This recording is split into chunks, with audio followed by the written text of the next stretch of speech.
if you fight a war and your economy has, 1 million OnlyFans models, and the other economy has 1 million tanks, I think we both know who's going to win a conflict. This is so funny because Trump is so critical of the European Union, but in a certain sense, he's trying to build something very similar to the European Union in the Western Hemisphere. The idea is to create slowly, steadily, to create an economic sphere under exclusion of China. I believe that is the strategy of the US administration. And the reason for that is?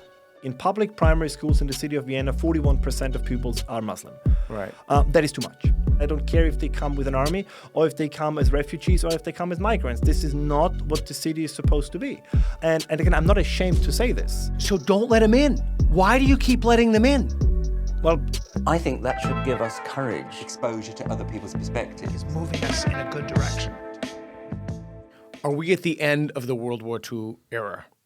Yes, I think that's an accurate description. The best way to put it was an apocryphal saying by Lenin, who once mentioned that there are decades where nothing happens and then there are weeks where decades happen. And I think we're in the latter condition at the moment. So after 1945, there was always something going on at the periphery, but at the center stage of global politics, there was a certain order. It was not, to be very clear, right, as many, I would immediately interject, it wasn't necessarily fair, it wasn't necessarily liberal, it called itself the liberal world order. We can discuss how liberal it really was. Okay. But there was a sense of order. The hierarchies were pretty clear. So it was pretty clear who called the shots, what the power relations were. So there was a sense of order. It might was an unjust order, it might was a hierarchical order, but there was a kind of order. Who called the shots? Mostly the United States. I think that is fair to say that the post-World War II order was the period of U.S. hegemony. The argument could be that you had the Soviet Union, but even there, I think it is fair to say in this bipolar world, the main forming power have been the United States, which then culminated in the period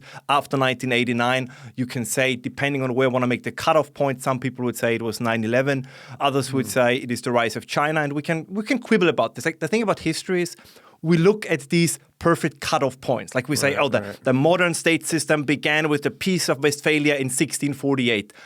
That is somehow true, but of course, there was a lot of stuff that happened before and then culminated in that point. Okay. What's the difference now between now and then? Well, I think the main difference is that what happens if the previous order is changing or breaking down, we don't yet know what the future order is going to be. There is another, I'm almost embarrassed, I'm quoting communists right, left, and center here, but I promise it's going to be the last time. But it's a good one. He said it slightly more elegantly, and I'm sure it sounds even better in the original Italian. But Antonio Gramsci, who was imprisoned under Mussolini, once said, when the new order is struggling to be born and the old order refuses to die, monsters appear. And what he's saying is a lot of the turmoil, I believe, that we see, a lot of the conflicts, by the way, internationally and domestically, I think it is neat sometimes for, if you write an op-ed, to separate those two things. Okay, this is foreign policy, this is domestic policy, but in reality, of course, they're intertwined.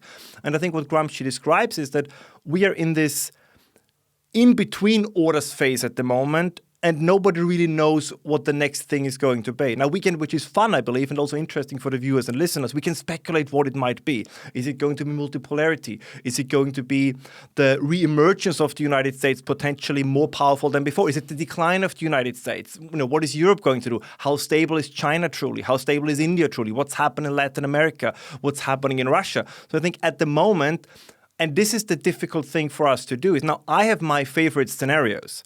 But I believe the way we want to start this conversation is we want to be analysts first and advocates second. So what I mean by this is that as much as we can, it can never be done perfectly, that we try to neglect our own biases as much as possible and lay out the land. I love that. Yeah, I love that. So is it okay? Can we do international and then domestic? Absolutely. Okay, absolutely. So let's analyze. Give me the lay of the land internationally. Hey, did you know only half of you watching are subscribed? If you're enjoying the content, hit the subscribe button to keep the videos coming.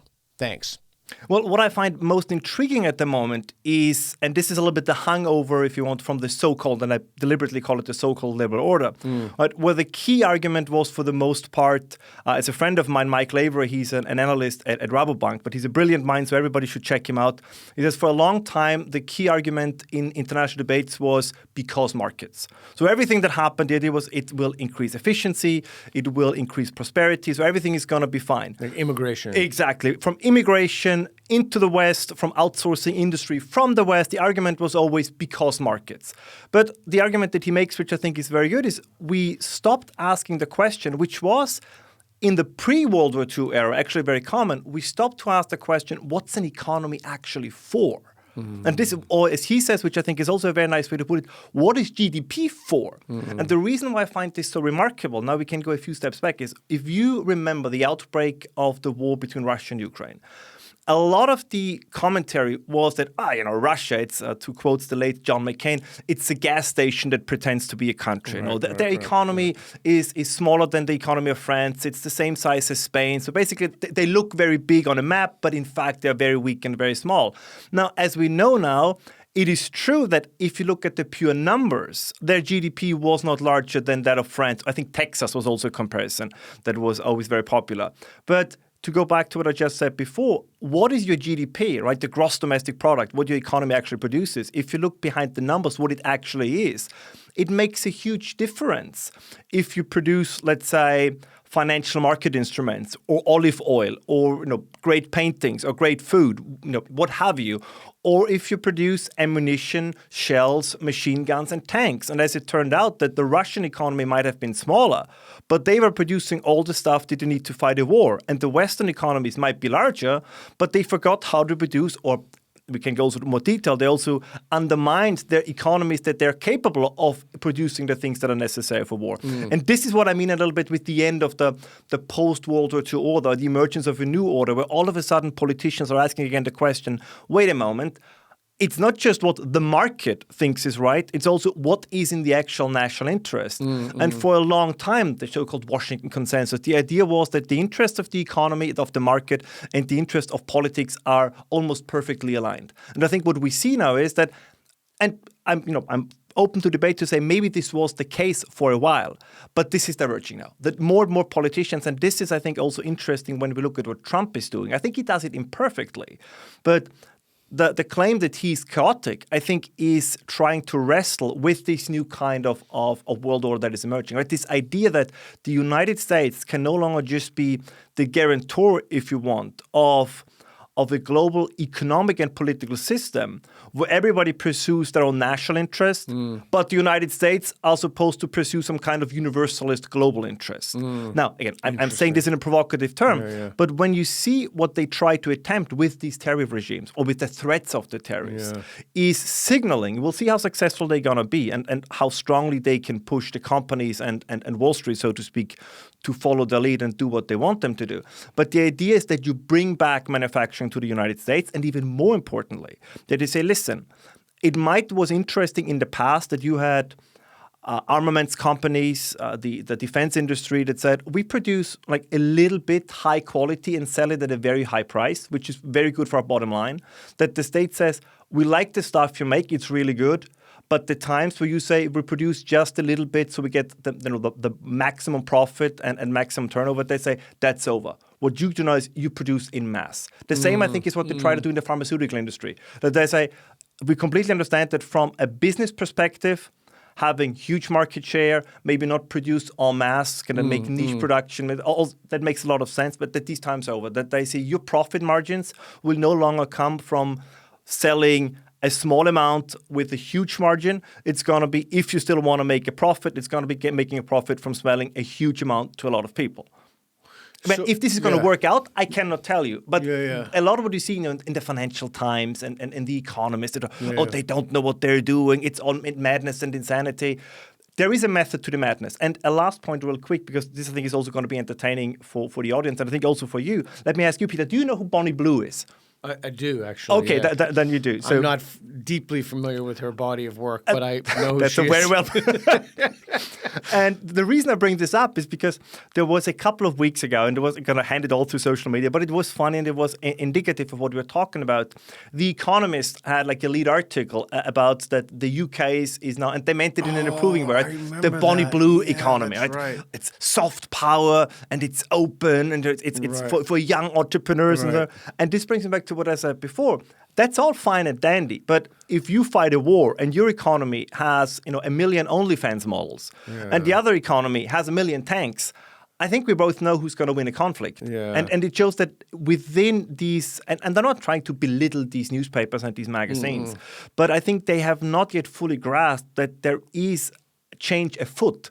So they still cling to what we describe as this post-World War II consensus, this post-World War II order that is in a condition of dissolution, that is dissolving or that is degrading. And they still cling to it and say, oh, God, if only Trump would be gone and if Ludwig would be away and Lutnick would be away and there would be a reasonable new administration, we can go back to the mid-1990s, early 2000s. I don't think that's possible.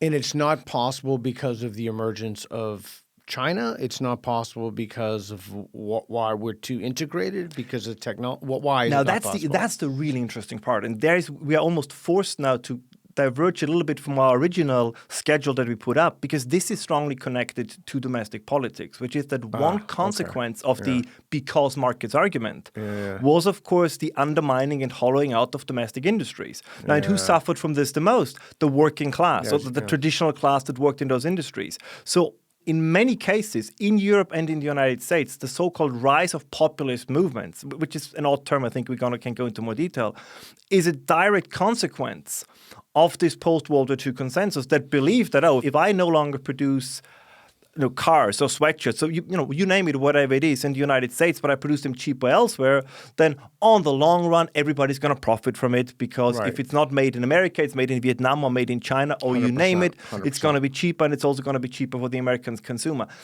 That was partially true, but of course, as we both know, labor having meaning in life is more than just consuming cheap stuff. And this, I think, was also an element of this post-World War II order, this idea that the human experience can be reduced to consumption, which I immediately hasten to add, which I can understand, that after the horrors of 2 world wars within 30 years, or within the first half of the 20th century, that a significant number of people, very nobly intended, said, you know what, let's forget ideology. Let's whether it's secular ideologies, whether it's religion, let's just say in almost a Thomas Hobbesian way, there is only one life, there is nothing, there is no afterlife. And if we can convince everybody that just, I'm exaggerating slightly, but having fun, consuming stuff, getting the newest model of the iPhone, Xbox. Then they won't kill each other. Exactly, because this is just, this is the Nietzschean argument, right? That at the back of your head, you might have a sense that this is not fully the human experience we strive for, but that the almost suffocating comfort will not just suffocate you metaphorically, but it would also suffocate the desire for violence, for conflict. And this idea that men have to prove themselves in battle, this kind of thing, that you have to prove yourself in either literal battle or something else. I don't want to go down this rabbit hole, but it's interesting that it contributes to the meaning crisis in everyone's lives. But, But so I want to go back to this idea. So the purpose of markets is what? Is it so that we can all live better lives? What is the thinking that your friend described? Well, the purpose of markets is to find the most efficient price. Very simple. It's as our viewers and listeners know, it's a supply and demand thing. We want to do that because why? Well, the markets, hypothetically, they always tend to function. What I mean by function is, again, this is the way we look at it. Just something has an outcome that I don't like does not mean that it does not function. So if I can use a stupid example, if you're a chain smoker and you happen to, and I occasionally smoke myself, so I can make this argument for the. I know. It's just on very rare occasions, but if there are smokers in the audience, I don't mean to kind of to focus on them or make them feel bad about themselves. But if you then hypothetically happen to develop any form of cancer, you cannot say that smoking is not functioning. That's a consequence of it. And markets, I should have come up with a better example, but markets are very similar in the sense that there is a market, for example, for me harvesting your organs and selling them on the market. There would be a market for that. No, 59. Maybe not. And the same is true when you look at people don't do a lot on the weekends, but this is we agreed not to do is there is a market for labor on weekends. So you can have a market in everything with completely detached from moral considerations. But that's an old argument. I think the new argument that is now becoming more pervasive is that does the market produce outcomes that are in the interest of the nation, of the state, of the society politicians are in charge of. Yeah. And there is a growing consensus, particularly in the United States. I would also argue that this is what, among other things, was the reason why Trump won in 2016, that he, again, among other things, said that the current system is not working for an important and significant part of the American population. And this resonated. But the reason why it was not working was exactly as we said, that overall, the global economy grew fantastic, right? If you were on Wall Street, amazing, right? If you were in financial industries, you had the masters of the universe. You had the best time imaginable. But there was a significant part of the population that felt left behind. Now, once again, you could look at the numbers and say, well, but they are still better off than, let's say, their predecessors were 100 years ago. For sure. But this is not how anybody of us looks at the world. You compare yourself to your neighbor. You compare yourself to your outlook into the future. Yeah. Now, if you take somebody who lived, like my parents were born in the early 1940s. Yeah. So by every measure, I have a better life in my early 40s than my parents had in their early 40s, which was the 1980s. For sure, if nothing else, dental care would be evidence of that. Right? Exactly. But the difference is, and this is, you mentioned the crisis of meaning. I think the main difference is, for my parents, the experience was that maybe they've been the exception, but I don't think so. This was a classic middle-class upbringing. Yeah. Pretty much every year got slightly better. So, 1981 was better than 1980. 1982 was better than 1981. So you were on an upward trajectory. Right. And it is, I believe, emotionally, psychologically, much more satisfying and much more meaningful if you start somewhere lower and you say, oh my God, every year is getting better and better, than being the guy that might be up here, but every year is getting worse and worse and worse and worse and worse.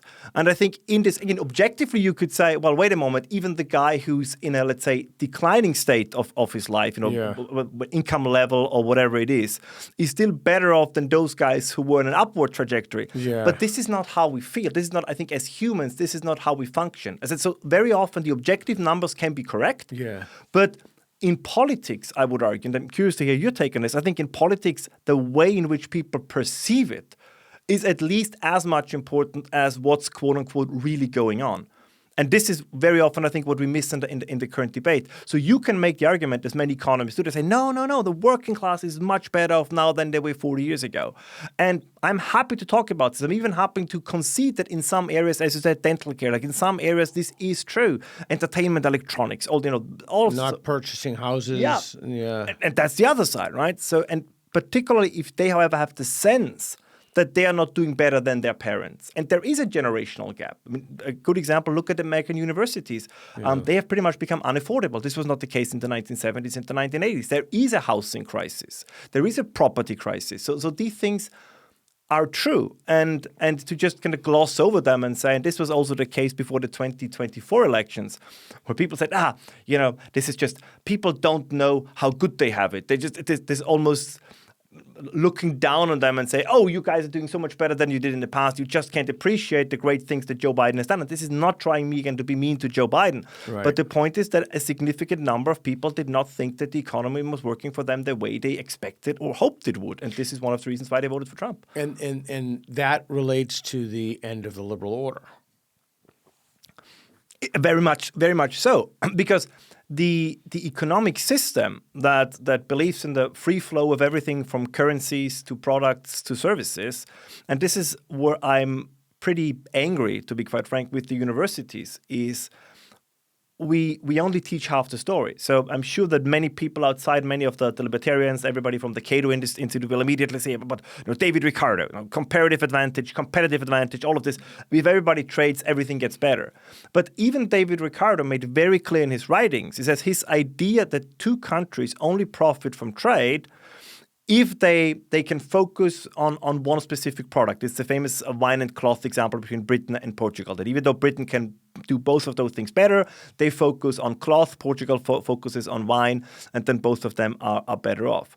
But he made a very, very important caveat to this, David Ricardo did, when he said, this idea breaks down if you have mobile capital markets. And this is what we see in the case of China, right? It was not that explain that. What does that mean? The idea was not that, so that not one country produces A and one country produces B, but that companies say if the conditions are so much better in country B, they move everything out of country A to country B. And this is a little bit what we saw in China, where from pharmaceutical production to cars to solar panels, everything is now produced in China. Right. There is not a lot of comparative or competitive, whichever one you want to choose, going on at the moment between China and the US. And we just have to look at the numbers. I think in the early 2000s, 6% of global manufacturing was done in China. By 2030, on current trajectories, they will be closer to 40%. I mean, what's it going to be in, let's say, 2060? Is China going to be then producing, I don't know, 70% of the global manufacturing? This is from a political perspective, not a sustainable condition. You cannot live in a world. I understand the Chinese perspective. I mean, they say, oh, this is great. Because if you have choke points in every industry that matters, you're quite powerful.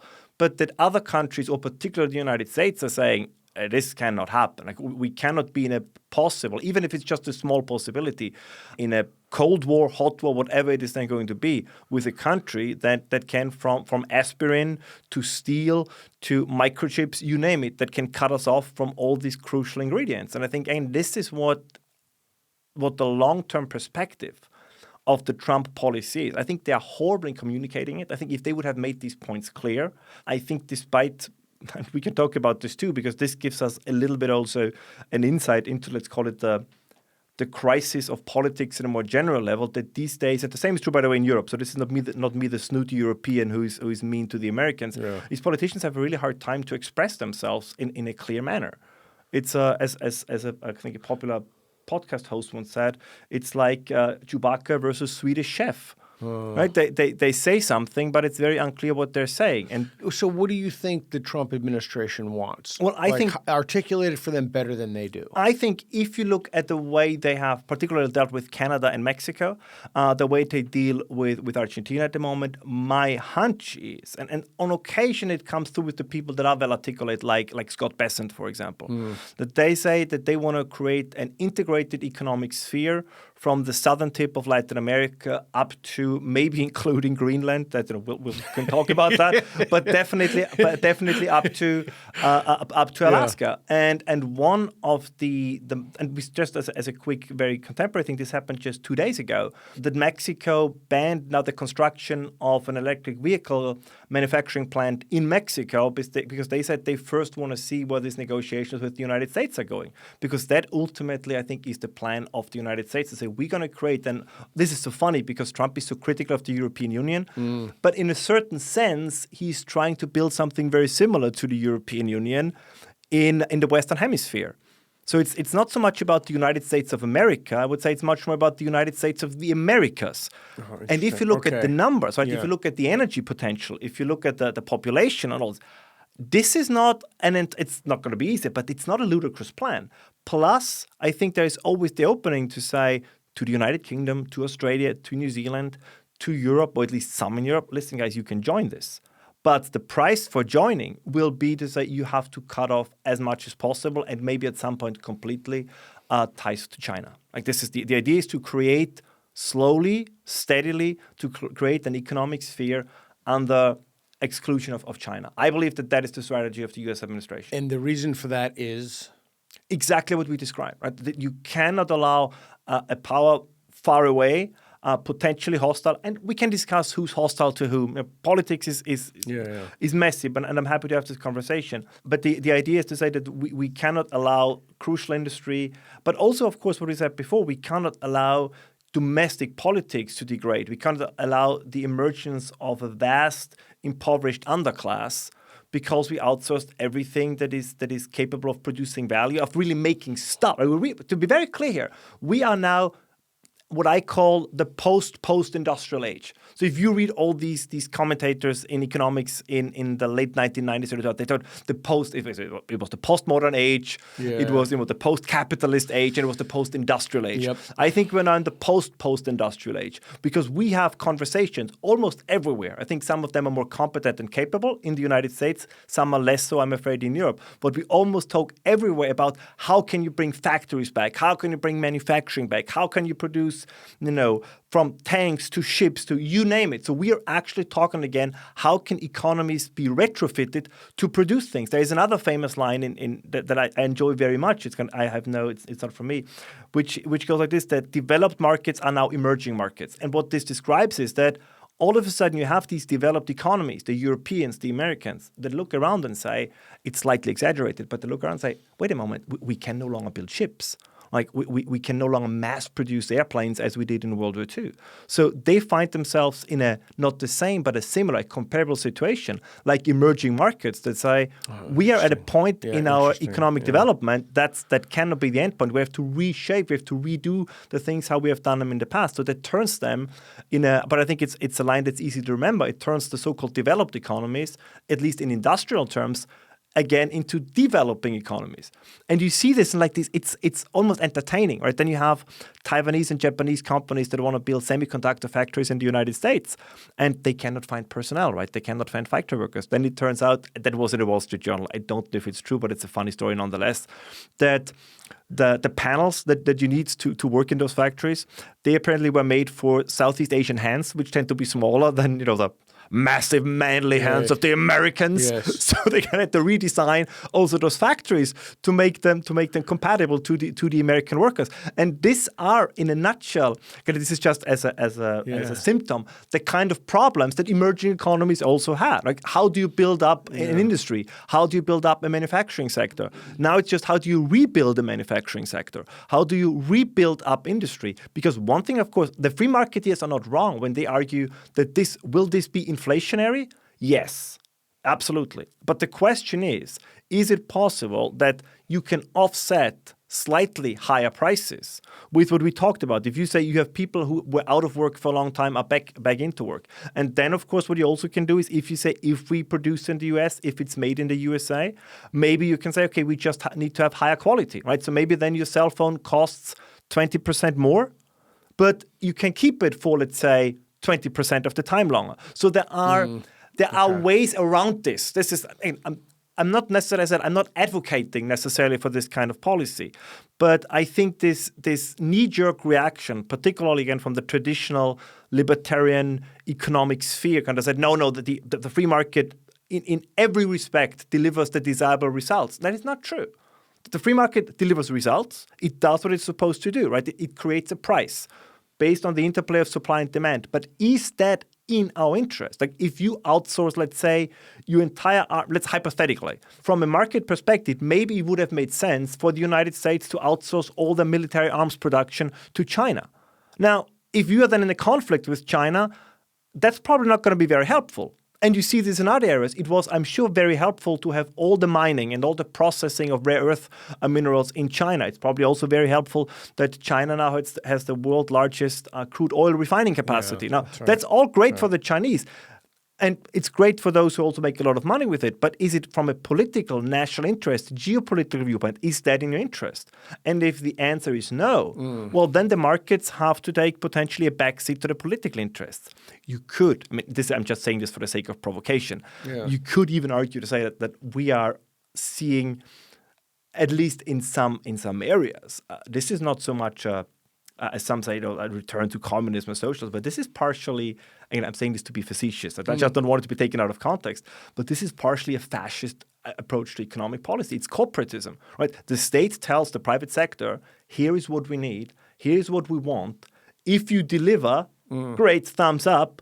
If you don't deliver, you're going to find out. I mean, this is how the economy was done in Mussolini's Italy, in Hitler's Germany. And to be very clear, so I'm not saying that, to be very, very clear, the only reason why I make this comparison is because that kind of thinking was not unusual. The idea that there is the primacy of politics, that the markets, the economy has to serve whatever goal then the political class or politics has been defining. And this is, I think, when we talk about the end of this order, is the interest, or at least for some, the focus of what politics is supposed to be is also shifting. As the idea that a national interest is really something that goes beyond or is no longer tied to some kind of universal. And, in reality, it was never as universal, it was never as liberal, it was never as humanistic as it wanted to be. But at least politics tried to cloak itself in the mantle of humanism or universalism. That's no longer the case. You saw this again with Donald Trump is just a good example for this. And this, I have neither praise in this case nor criticism for the man, but he came out quite clearly and said, well, shouldn't American politics be focused mostly on the American interest, on the national interest? And you can see, just the last point of this, but you can see how for the entrenched, for lack of a better term, how difficult this is for the entrenched elites. Like, and what I mean, to be very clear, what do I mean by this? Take the average New York Times columnist, take the average German columnist for Der Spiegel or Die Zeit, even to use the word national interest or nationales Interesse. You can literally sense how the hairs on the back of their neck are standing up. This is, of course, exactly goes against what they have believed in for such a long time, that the world is a cosmopolitan place, that the we in the world is we as like all of us, that there are minor differences, but there is no such thing as a dedicated American policy and a dedicated German policy. But we are returning to that kind of world. And as I said before, it's really important for me to mention, I'm not advocating for it. I'm just acknowledging it. And how it's going to play out, I don't know. Can you think of another example beside Trump in terms of the end of the post-World War II order as manifest in domestic politics? Oh, plenty. I think there are plenty. I mean, China is an example. I think that the Chinese are, and I say this with a great deal of respect, since they are a good example because under Bill Clinton, when they got access to the World Trade Organization, right, the idea was that the Chinese, just like most of the West did, will buy into what we were just discussing, right? This idea of you then become another, let's call it a brick or a cog in this larger global machine, and you will then slowly take on these values, these principles, and you will also start gradually, maybe there will also then be a Chinese elite that identifies more with kind of cosmopolitan outlook and not just a Chinese national interest outlook. But that never happened, right? The Chinese always, and I mean this as a compliment, I think it makes from a strategic perspective a lot of sense, right? They always viewed their integration into the global economy as a means to an end regarding their own national power. Like the Chinese national interest always had primacy, which, as I said before, for most of human history was the case. There is, just as a quick other example, the United States, shortly after its founding, people like Hamilton, for example, like if you read what they wrote on the economy, on politics, this was absolutely clear for them. It's the same when you look at the tariff discussions. People like Alexander Hamilton were very much in favor, were they deemed it necessary and useful, of tariffs to protect infant industries in the United States, to grow the domestic economy. So what I mean by this is we have this weird rewriting of history, according to which, but it was, the same is true in the United Kingdom, and the same was true in the German Empire, after unification in 1871. So this idea that the world has, for the most part, been a free trade place with just the occasional outlier is not the truth historically. I mean, as I always say, I'm not against free trade. I think there are good areas for free trade to have, wherever it does not touch on national interest, wherever it does not lead to the complete erosion and degradation, demoralization of your domestic working class. I think there is a place for free trade. But I think it has to be done on a case, that might be done, but it has to be done at least on a sector-per-sector basis. Which areas are you willing to outsource? Which industries are you willing to potentially forego and let die because you move them somewhere else? And which industries are you not willing to do that to? And I think this is a conversation at the moment that more and more countries, politicians are willing to have. It just has not yet fully reached the, let's call it the media class, because I think this is the other thing class, is that again, which I understand it emotionally. Like if I'm a writer for the Financial Times and I was marinated and socialized in a specific worldview for all of my life, it is very difficult to let go of it because you have written thousands of op-eds where you defended a world order that is now crumbling. Now this is like being, I don't know, a physicist or something. Yeah, exactly. Or a physicist that believes in string theory, and for years you do research on string theory, and all of a sudden somebody says, string theory is complete BS. I don't know if it is. I'm not again. But of course you will cling to your theory because you dedicated your life's work to it. So again, on a personal human level, I can completely understand. But it doesn't alter the fact that the world, in this respect, is entering a new period of competing national interests. Yeah. And I think it's important to keep this in mind because you have the other effect at the moment, which is also still this belief, and that time is also over, that everything in the world is just a reaction to what the United States and or Israel does. I always see this and before we went on camera, we talked a little bit, okay, should we go into Iran and these issues? And I think this is a nice segue to go there, because even there in this conversation, is okay, Iran is just reacting to what the US and Israel does, and Russia is just reacting, and China is just reacting. So this idea that these countries have no agency on their own. Yeah, they are just puppets on a string. Fascinating. Yeah. But I don't think I think, by the way, that they would be upset too if you would tell them, of course they have agency. More than they did in the past. And why do they have agency? Well, because the decline of the hegemon. Precisely. So in the past, you really had the situation, if you wanted to develop, if you wanted access to funds, you needed to go ahead of the United States. There were no alternatives, right? There was nobody else to go to. They were the only player. And they could then, which they did, which now, Swift codes. Right? Which is still there. But also, of course, these things that we heard more about in recent weeks and months with US aid, that all of a sudden say, Kenya only gets they can only build a new train station. I'm just saying something hypothetical. If they legalize gay marriage and where all these ideological things were also packed into something that didn't really have anything to do with it. But now they can go somewhere else. Like they can say, okay, fine. The Americans, you want to build a train station, and it comes with all these cultural strings attached. We go to the Chinese. They don't care about this. Or we go to the Indians. I mean, to be very clear again, they say this openly. There was, I'm sure that many of your viewers saw this, there was the Indian foreign minister who recently said in an interview that we are simply tired of having foreigners come to India and preach. And he said then, which I thought was great, he said, and I especially mean the Europeans. So they say it openly. So it's not you and I kind of making something up. This is because they know that the time, that is true, the power relation is not one as it was in 1960, 1965, or 1971, where you had, whether it was the Soviet Union or whether it was the Europeans or whether it was the United States, who pretty much could unencumbered demand or impose their worldview on others. Those days are definitely gone. You're given the opportunity to speak to Trump for 60 seconds, and he's going to give you he's going to genuinely listen to you. What do you tell him? 60 seconds. 60 seconds. Oh, that would be tough. So I'm Trump. I can't do a Trump impression.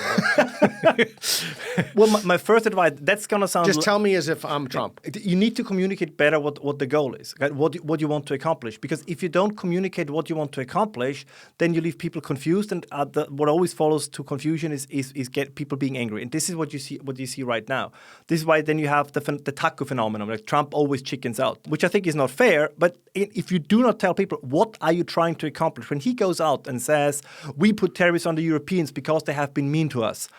Who cares, right? Who cares? If he goes out and says, we're going to put tariffs on the Europeans, but if you guys go along with our plan of this, great, beautiful Western Hemispheric integrated economic area, then all of us are going to be better off. That is something you can get on board with. So it's very difficult for people like me, you and others, if we have to put together with, comments from his advisors, with his good advisors, his bad advisors, the papers that have been published, like the Mar-a-Lago Accords and all these kind of things. And then you see slowly, and then you have the communication with Canada, with Mexico, and then you see something emerging and say, okay, that you can connect the dots, but it's like them speaking. It's like Chinese whispers, where you have to somehow figure out what they mean. Just go out and say it. Do you think he should be doing the things that he's doing?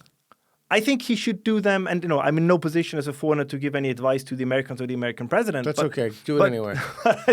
But I think there are many countries, movements, people out there who would be very much aligned with such a vision.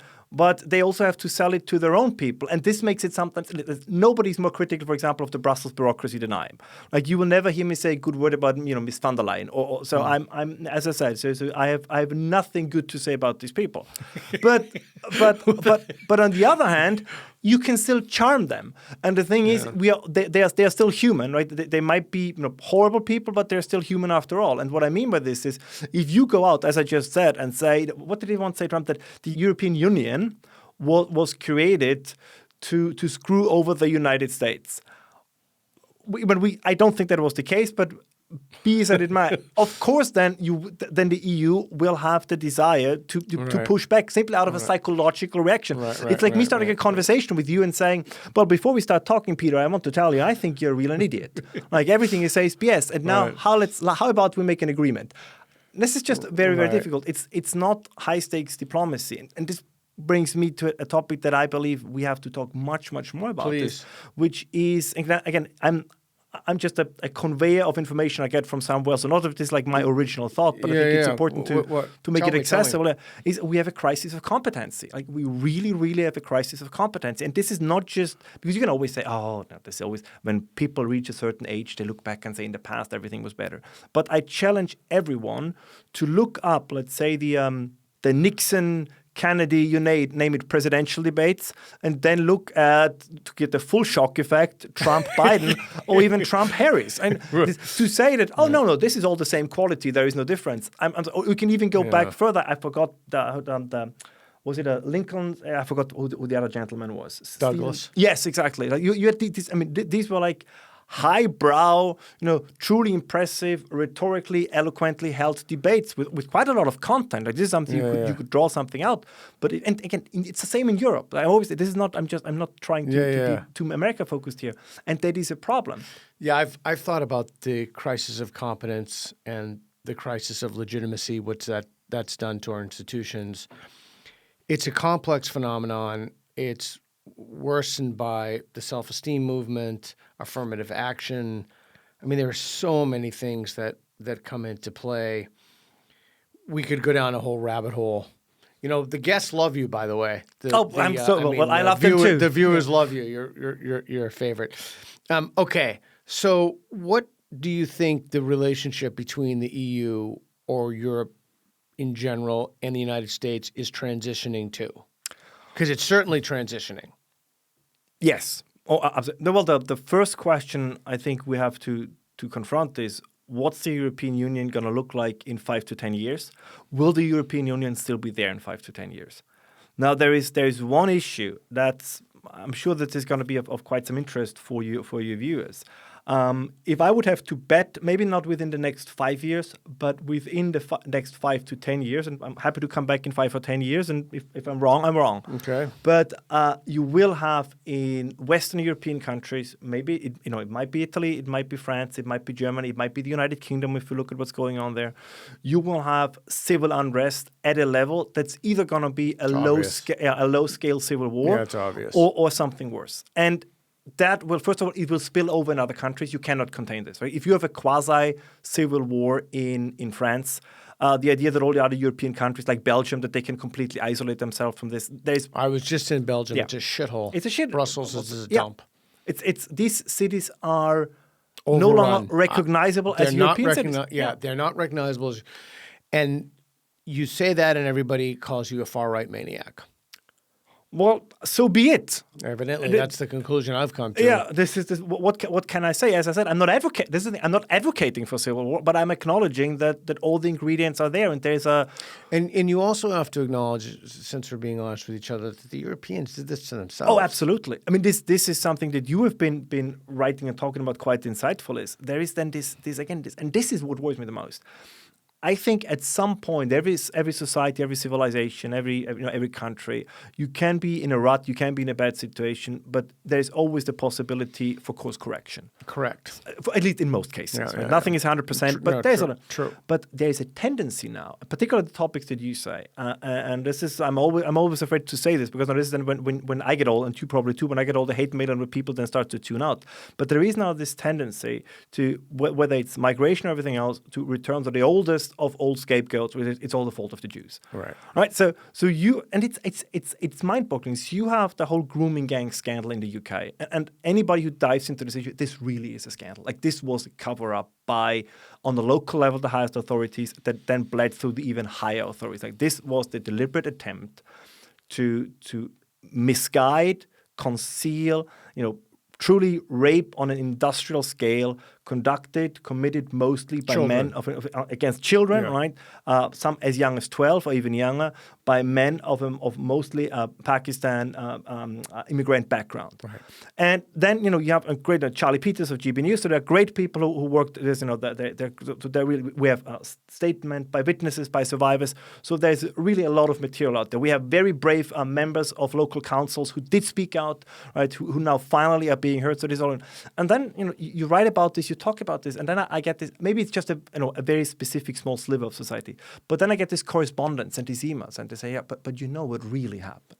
So I say, okay, what did really happen? And I say, no, these people are only in Britain because that's what the Jews want. God, and totally insane. And this is then they say, well, how do you know? And then they say, well, there was this one judge in 1958 whose grandfather was Jewish, and he also voted for a law that now is interpreted in a way that So this is my understanding of the reasoning there, is that so a lot of people don't understand this. The real enemy of the white supremacists isn't the blacks, it's the Jews, because they believe that Jews want miscegenation. They want black men, specifically with white women, so that Jews will solidify their own interests. I mean, these are deranged people making these claims. They're completely deranged. And then they go back to things that have been clearly falsified. I mean, clearly bogus, like the Protocols of the Elders of Zion and drinking blood and I'm... Again, this is another rabbit hole for the conversation, but I am deeply concerned about the social acceptability of Jew hatred at this point. Deeply concerned about it, and I've become friends with a woman. Met her from one of my events. She's an older woman, and she was telling me that at her synagogue they tell people, this is in New York City, to carry the Jewish people to carry guns and study jujitsu, and I was like, wow. I actually think that's good.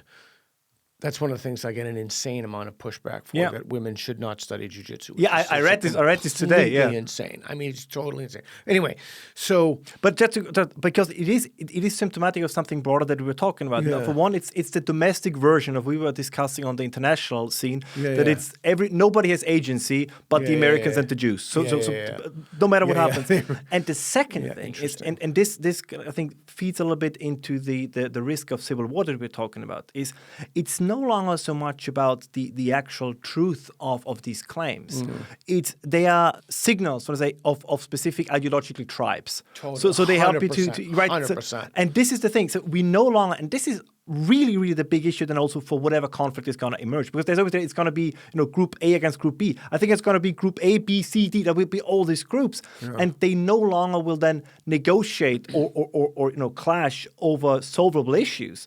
It will be which tribe are you part of? 100%. And so you then subscribe to ideas like what we were just discussing, even if you probably don't believe it. Right? So that Angela Merkel did what she did because some Jews in the background were pulling the strings. Right. But if this Tony is Blair, what exactly, but if this is the tribe you belong to, and if this is their ideological part of their ideological worldview, you subscribe to it. I mean, it's completely absurd. The only religious, and I say this as a Catholic and increasingly a practicing Catholic, but the only organized religion I know that over the last 20 years has openly on local levels and also higher levels spoken in favor of mass migration was the Catholic Church.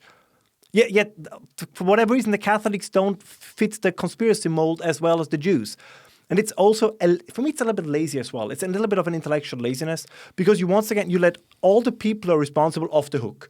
Because if it was all the great Jewish conspiracy, then, Boris Johnson, Emmanuel Macron, Angela Merkel, they're innocent. They did nothing wrong. They're victims. They are victims. Exactly, they are victims. And this is just... But it is part of this tribalization of society we see. And then we have, and this is something where I believe that a lot of truth is in this argument, that if we make the comparison once again between, let's say, the pre-1945 time and now, is that many movements in pre-1945, the fascist eras and all this, because they are still interesting. I know usually we should not compare everything to the 1930s because that's getting stale. But what's interesting is, and I think the same was true in the United States, you had these mass movements. And what I mean by this is they were aimed and designed, at least early on, to mobilize people. What I find now interesting in the current, let's call it, state of Western democracy, is a lot of it is designed or incentivized to demobilize the people. And that is something I find. What do you mean? What I mean is you actually create conditions where people retreat from the political process. Where people say, oh, there is. My favorite example is when you ask people, do you think your vote makes a difference? Yeah. Right? If we go back 40 years, the number of people saying my vote doesn't make a difference, my voice is not being heard, I do not matter, that number has, I think it went from 40% to 80%. Like in the UK, for example, 71% of members of the working class say the EU, this was before Brexit, EU is not working for them, but only 34% of the elite said this. So there is this massive, massive gap that is not just, it's a talking point, that too, but even a talking point can be true. There is this massive gap between those who are, quote unquote, the people and what we would describe as the elite. And now, why is this important? Every society has elites. That is not something new. There will never be a society without elites. It's within our nature because there are people who are more capable, who are more talented, who are more, who have a better network. So there will always be this kind of hierarchy. But for a very significant amount of time, at least in the West, these elites were, for all their flaws, they were perceived to be competent. And competency leads to, because you mentioned legitimacy, and competence leads to legitimate obedience. What I mean by this is that the people in Britain in the, let's say, 1920s, 1940s, 1950s, even 1960s, right? There was an elite in Britain. It's not like the British never had, the British of all people had no elite, right? So, but there was a general sense that elite, they don't get everything right, but they are generally competent. They generally know how to govern, how to manage a country. They know how to set their priorities. And that, I think, is no longer the case. And this is where the what we call the competency crisis becomes politically absolutely relevant. Because you are not obedient to someone who you think is entirely incompetent. And now we have to add on to the incompetence, which I guess is, again, a human psychological reaction, which I understand, you would not admit your incompetence. So what they then do is they try to sell their incompetence as some form of hidden, unseen 4D chess competence that we are just too stupid to get. And this makes people very, very angry. And this is exactly where we find ourselves. God, that is just so unbelievably true. Okay, so there's, again, a lot of places we can go from here. My mind is just populated with just a billion thoughts right now. What are you thinking about? Well, I think a few topics. One that is very close to your heart, I believe, and we should talk also much more about is education. Yeah, I think this is the biggest issue, or the place where many of these problems originate is in schools, high schools, and universities. Yeah. I mean, this has to be said, because this is the thing. All these people that we just mentioned, they're all highly credentialed. Yeah, so if you look at their CV, you say, "Good Lord, I mean, hello! I mean, this must be the smartest of the smartest." I'm glad you said that. A very good friend of mine was just texting me the other day, and he sent me from everybody, NGOs, like just really, truly what one would define as elite, like the CEOs of major industries, et cetera. They all have an Ivy League pedagogy, like pedigree, all of them. And I just think I just found it so interesting. Like, of course it's going to be more difficult for those people to revolt against the system because they kind of are the system. And now they're occupying positions of authority and power within that system. So it makes it more difficult for them to speak out, for example, about what's happening at Harvard or Columbia in particular. That place is a cesspool. And the ideological capture of journals, which I've spoken about ad nauseum. And I do think education is a massive part of this that people aren't talking about. In particular, and I keep meaning to do something about this, but I'm so busy with other projects, the credentialing process for people in the United States, we call it K through 12 education. Mm-hmm. The whole thing is a cesspool. The whole thing is ideologically captured. Okay, so education is a part of it, and the credentialing process, the peer review process, the whole concept of Ivies, yeah. But it connects, because this is, even if it doesn't seem it so at first glance, but actually our conversation, everything that we just said, is actually quite nicely connected. Please. Because this was, of course, also the idea a little bit when we started our conversation, just in a slightly different area, of the because markets argument. If you remember, this was this, universities are ideological, but once they are exposed to real life, then the reality will have its own, the normative force of reality, so to speak. That once they're out of university, they will leave all these ideas behind, and they will become, whatever then the standard at the time was. And the other idea was, of course, this, as it was believed in the 70s, 80s, 90s, at least in some circles, that we truly are in. Now I make the reference that I think everybody has to make in every interview, right? That we are in the end of history era. That we are in the post-ideological age. So, and this was the cleverness, I have to admit, and I have nothing but respect for this, of the political left, that they never believed this. They might say they never believed it. Totally for agree. them, everything, or almost everything, was an ideological battleground. And this is something the right completely missed. They missed the boat on this entirely. agree. That, who cares about Hollywood? And who cares about the universities? As long as people, if they pull the lever to some guy that has an R behind it, that is a conservative, that's the only thing that matters. As it turns out, no, that's not all that matters. Because if the entire culture that educates, that marinates, that socializes the next generation is leaning into one political direction, towards one political ideology, that's going to have consequences at some point. It was this arrogance that was there on particularly the conservative right, they're all the Edmund Burkeans, and we are grounded in reality, and so therefore we really don't have to care about what the Judith Butler says at Berkeley because these are just nut jobs and fringe. They are, but they might be nutty, but they're no longer fringe. Right? Many of their positions have bled significantly into the mainstream, which brings us to a very contemporary topic. I mean, look at the potential contemporary frontrunner for becoming the next mayor of New York City. Oh my! I mean, this you can no longer claim that these things have no real political consequences. Yeah, talk about Mondani. Or what do you think about this? Well, I find it intriguing because there is he also worked at Harvard, and I forgot when he died. He died, in my opinion, too soon. He was an Austrian economist named Joseph Schumpeter, who I think should get much more credit than Karl Marx. And Schumpeter agreed with Marx's idea that there will be a revolution, that we will end up in a quasi-socialist system. But you have to have capitalism to get you there. That's the thing, yes. And then he said, but the real force will not be the working class or the capitalist. It says it will be the new quote-unquote intellectual class that becomes possible because of the materialistic success of capitalism. And it says the problem is going to be that these intellectuals will constantly have a permanent minority complex. They feel that they don't get the respect they deserve, they don't play the role they have. So what they then become is they become completely hostile towards the very system that enabled them to exist in the first place. And what I like about Mondani and his family, he's the perfect example for this. I mean, if you listen, for example, I don't want to offend anybody. If you listen just recently what his father, who's a professor at Columbia, Mahmoud Mahdani, what he's saying, this is like Schumpeter 101. So you have a person that lives probably being a university professor at Columbia in New York City is probably as privileged as you can be. Right. So there's, maybe an actor in Hollywood is some, but you're there.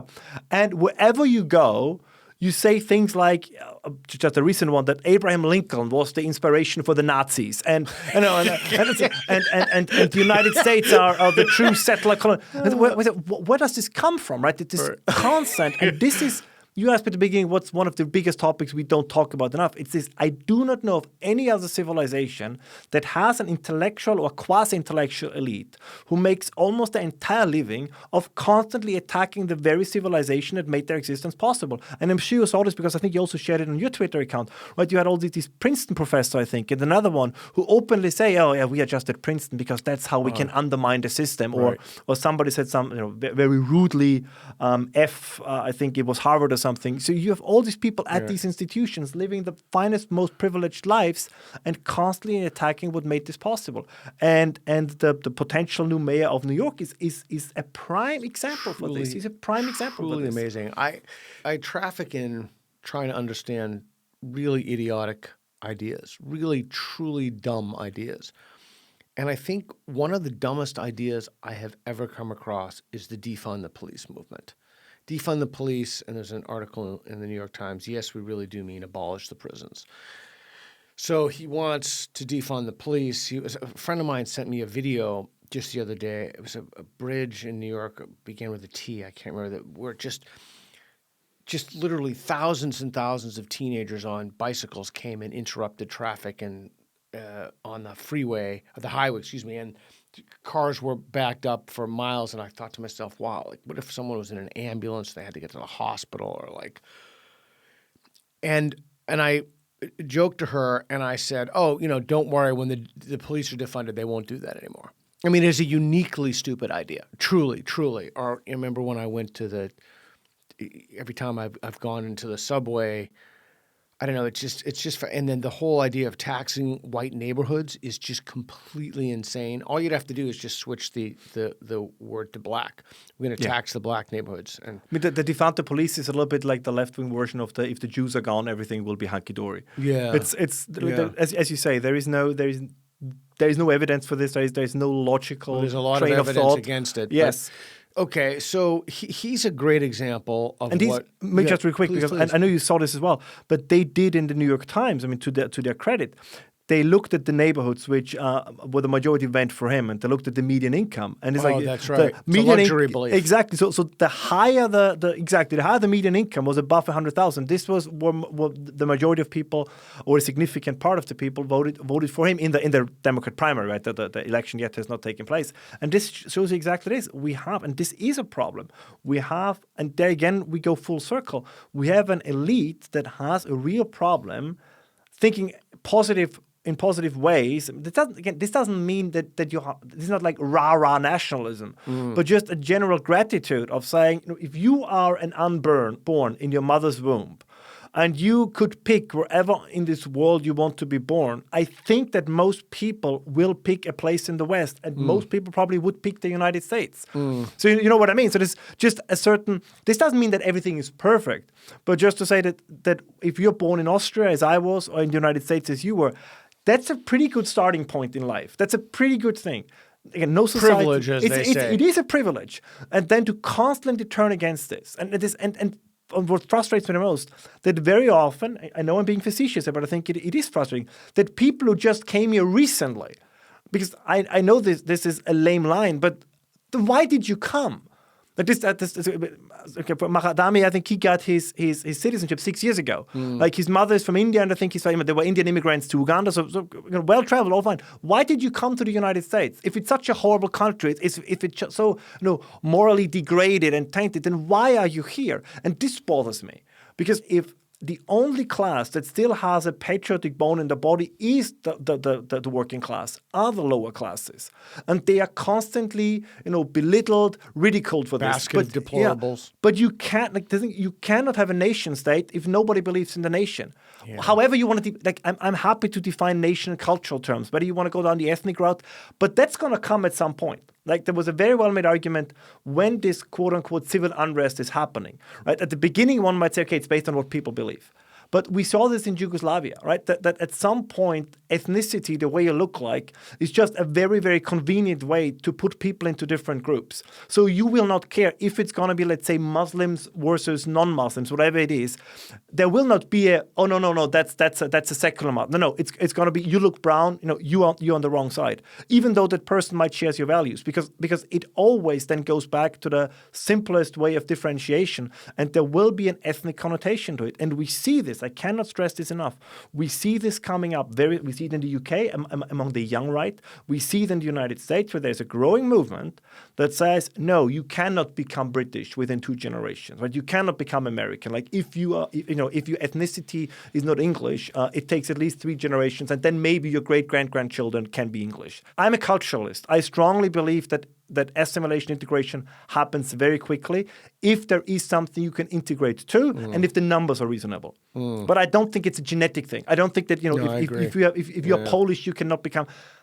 It's going to be more difficult, but I think it can happen within 1 generation. But you have now this backlash that says, you know what? It's not culture; it's actually ethnicity. When you say if the numbers are correct, what are you thinking? Because and then in the back of my mind, I'm still reeling from that trip to Brussels. I gave a talk, and I couldn't believe it.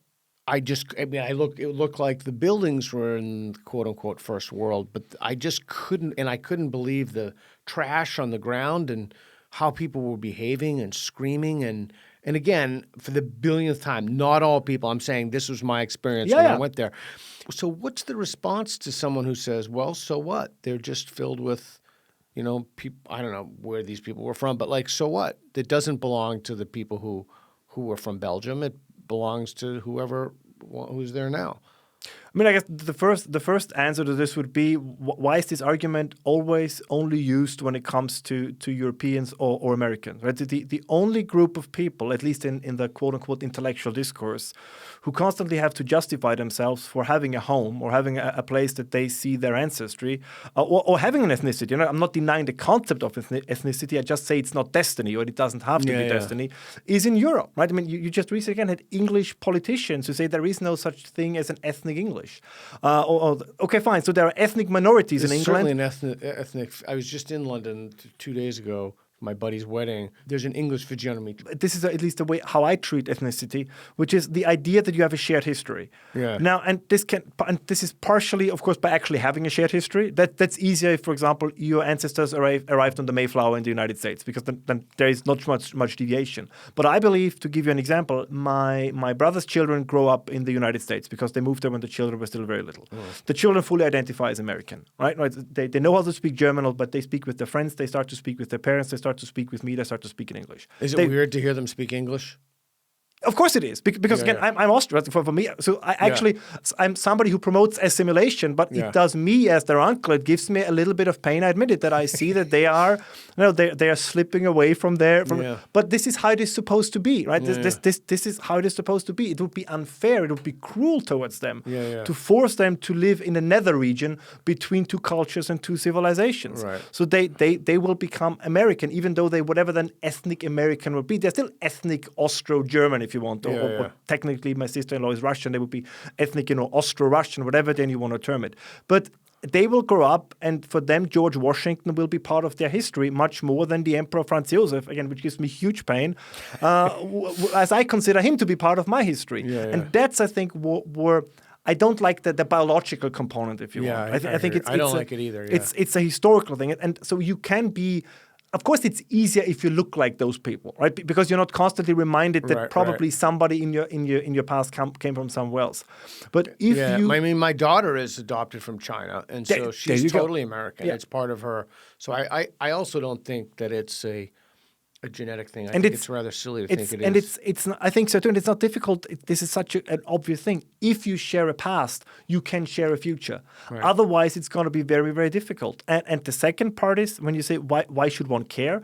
I think one should care for a very simple reason, which is because all the things that make life on various levels worth living, whether it's functioning infrastructure, whether it's a safe neighborhood, whether it's being able to walk home alone at 2 a.m. in the morning. These things matter. I mean, sure, you can say, and that gets back to your comment about markets. Exactly, precisely, right? You can say, okay, fine, you just installed a home alarm system. Yeah, I can't walk home at night. I'm always looking over my shoulder, but I have cheap bananas. Yeah, I mean, this was I had this conversation with the German colleague who says, I don't understand, like, crime rates in Germany are going down. Why are people so concerned? And then you take a closer look at the numbers. Crime rates are going down because nobody goes out anymore. So yes, if nobody is in the streets, you're right. Your crime rate will be very low because you cannot get mugged if you can't go out. But real life is that you can go out and not be mugged anyways. I mean, this would be what you want. So this does make a difference. And it's such an odd conversation, as you said, that if we go back in time, that those who warned of these developments, they were precisely, right? They were alarmists. They were exaggerating. It's not going to be a problem. I'm raising my hand if you're listening to this. And now all these things are happening. And now the argument is, okay, it's happening, but so what? Yeah. Well, no, the next thing is it's okay. It's happening. It's a good thing. We haven't gotten there yet. That's like the trans thing. But I'm waiting for that. To answer your original question, when you talk about the numbers, I give you a very precise number. That's from the official city of Vienna. In public, it's important in public. In public primary schools in the city of Vienna, 41% of pupils are Muslim. Right. That is too much. Because that means that is too much, right? Whatever. I don't mince words here. That is Vienna is whatever its history is, and there's a lot is not. They tried a couple of times, 1683 and before that, but we repelled the Turkish siege. The city was not, or is in my opinion not supposed to be a Muslim city, and I don't care if they come with an army or if they come as refugees or if they come as migrants. This is not what the city is supposed to be. And again, I'm not ashamed to say this because I don't want. I'm a multiculturalist. I think that there are great places in the Middle East, and I would never demand that Amman in Jordan becomes 50% Christian, or that Riyadh in Saudi Arabia becomes 50% Christian. But I think the same applies here as well. And you see all the social issues that come with that, and they are there. I mean, you had now a swimming pool, a public swimming pool in Switzerland that banned foreigners from going there. And of course, the media said this is outrageous. How can they do this? This is horrible. The people actually that frequent that swimming pool, they were ecstatic, because all of a sudden you could send your daughter back to the swimming pool and you didn't have to be afraid. Because again, is it everyone? No, but it is a significant number. And the other part, of course, is that a significant number of people from with specific backgrounds, they have an issue with being respectful towards the laws, towards the rules, towards the habits of the country they move to. This is simply a fact. And I think it is absolutely fair to say that we have reached a point where we have to, as you have an overflowing bathtub, where you turn off the faucet and you try what you can do in sweeping up the water that's already, everywhere in the bathroom. Correct me if I'm wrong, but I read that I think Germany and Denmark want to send people back to their countries if they've committed crimes, foreigners. That's what I've read. They want. So may I give you my opinion about this? I'm just going to be totally blunt. I think you're fucked. I think it's over.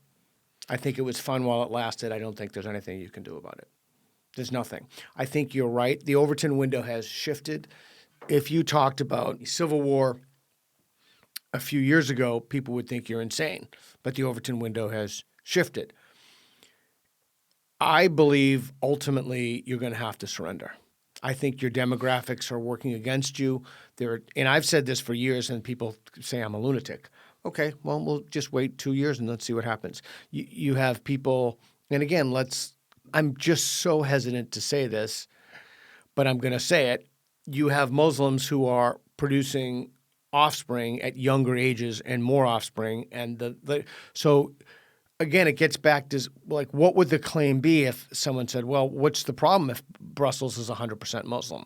Well, what's the problem if, London is Muslim or has a Muslim mayor, or New York has a Muslim? I actually don't think there's any problem with having a Muslim mayor, but the problem is when the demographics in the host country shift significantly, that you're also talking about if the people haven't assimilated, then they have different values in which they brought to bear on the system, and then that creates a unique set of problems.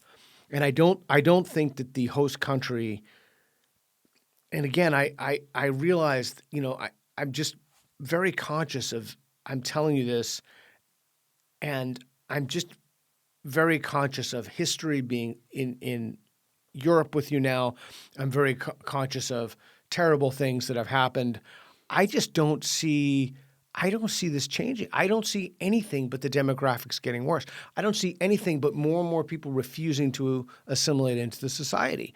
And I don't see anything except capitulation on the part of the elites or the establishment or, quite frankly, the identitarian left. Oh, no, you're right. I think you're absolutely right. But not everybody will, and I don't know how it's going to end, but not everybody. I'll tell you, it's going to end in blood.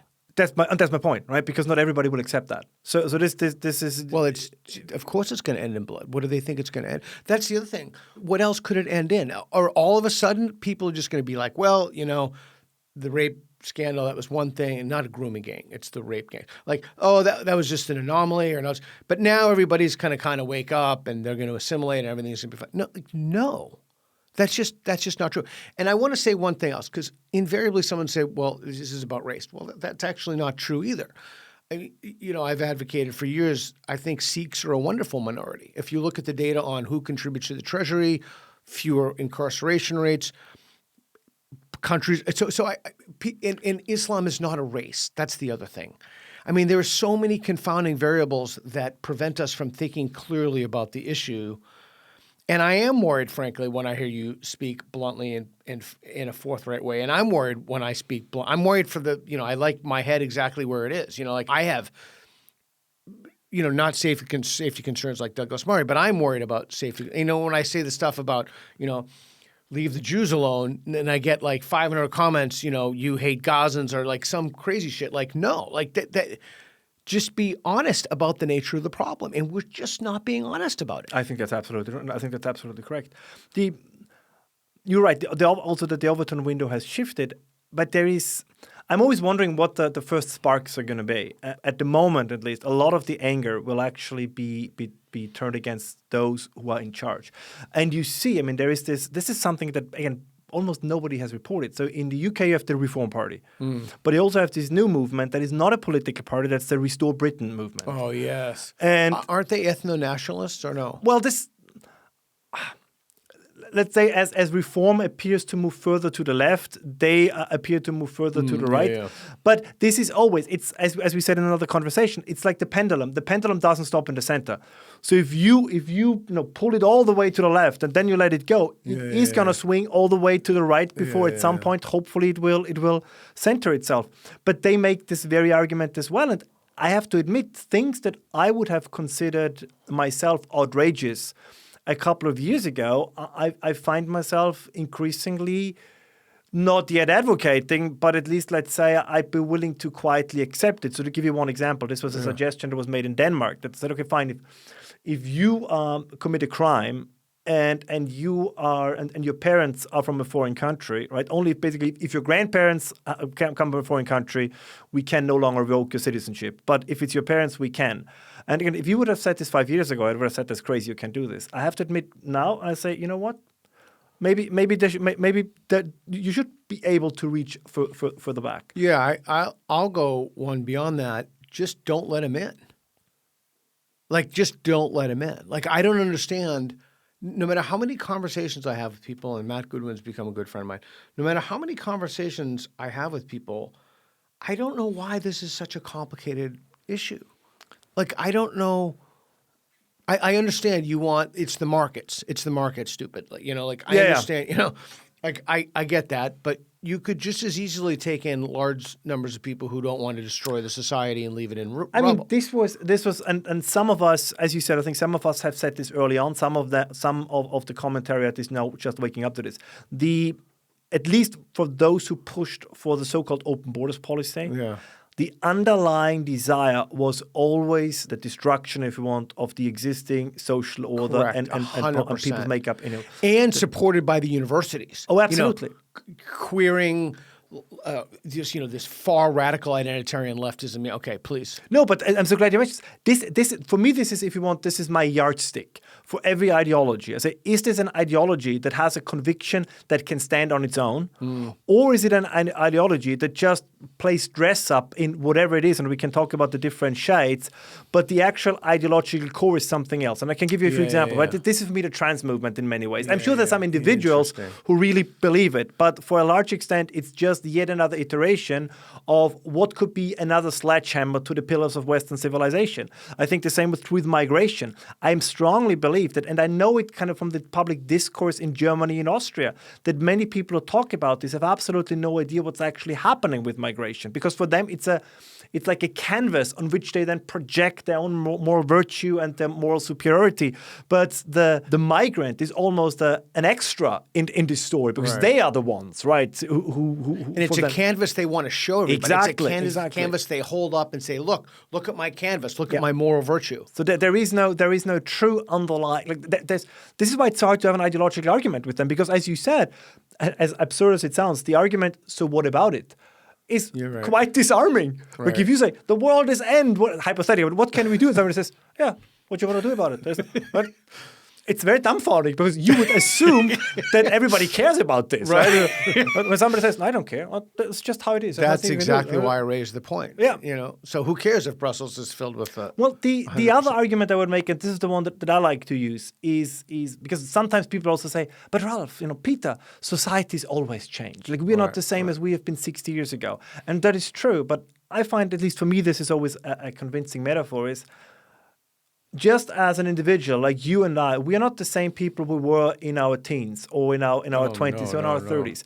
But we are still distinctively Peter Boghossian and Ralph Schoellhammer. Like, we are still the same person. We just evolved because we got older. Right. And the same, I think, is true with societies. Societies are supposed, and they evolve. But you can still tell that they are British, that they are German, that they are Austrian. That's an evolution. What we see at the moment is a top-down ordered transformation. And that's what bothers the people. Like, nobody wants to go back to, I don't know. In Austria, there were laws in the 60s that a woman cannot work without consent of her husband. Or bank accounts. Accounts. Nobody wants to go back to that. That's ridiculous. That's not the point. But the thing is, this changed as a consensus out of society. I mean, I believe one of the reasons, going to an issue that you just raised, I think one of the reasons why there is a growing backlash also against gay marriage and these things is because there is a sense, and I think that sense is not entirely wrong, that parts of the gay movement have been hijacked, again, by this anti-Western, Western civilization, anti-tradition movement. And this is then, for me, the much bigger issue. I don't care if somebody is gay or not. But if you say my gayness is just like a key component of my actual ideology, and that ideology is I want to destroy all the traditions and things that you're kind of, that's when my problem starts. And you know what I mean? Yeah, right. Exactly. I know exactly what you mean. Oscar Wilde, right? This is the other great example. Exactly. This is the other point that I also believe that, and this is the thing, I'm a liberal in the sense that I think a free society needs to have its eccentric fringe because that's where exciting thing happens. There's a quote that is by Marie Le Pen's father, Jean-Marie Le Pen. I don't know, was he a father or uncle? I mean, who really was? That was, there you can use the term far right. Oh, yeah. And he was a little bit of a Nazi apologist as well. But be that is me. But he had one saying that I actually kind of enjoyed quite a bit because they once asked him, they wanted to paint him into a corner. And they said, okay, but what do you do with gays that support you? Like, don't you have a problem with homosexuals? And Le Pen said, listen, a movement, he said basically the gays in our movement are like the salt in food. If there's none of it, it's bland, it's boring. And if there's too much of it, you can no longer eat it. So this was his approach. And I think the same applies to society when I talk about eccentricities. Drag queens, sure, this all should be there, as long as we recognize this is like the tiny bit of salt. It's the occasional eccentric that is tolerated and exists within society. The problem we have now is we want to make the eccentric mandatory. We want to make the eccentric mainstream. And that doesn't work for many people. I give you an example. If Charlize Theron wants to trans her kid, she has the financial means to do this. She did it with her. If you're a single mom who is a hairdresser in Detroit and your kid comes home and says, I want to transition, things are going to be more ugly, more difficult, and not as easy. And this is the eccentricities have always been, if you want, the monopoly of the rich and the wealthy. And as you said, they were luxury beliefs. But for Rob Henderson's term. Exactly. But for a large part, even the elites themselves understood this. This is the thing. I would argue there's a favorite scene of mine from not the second part, but the first Gladiator.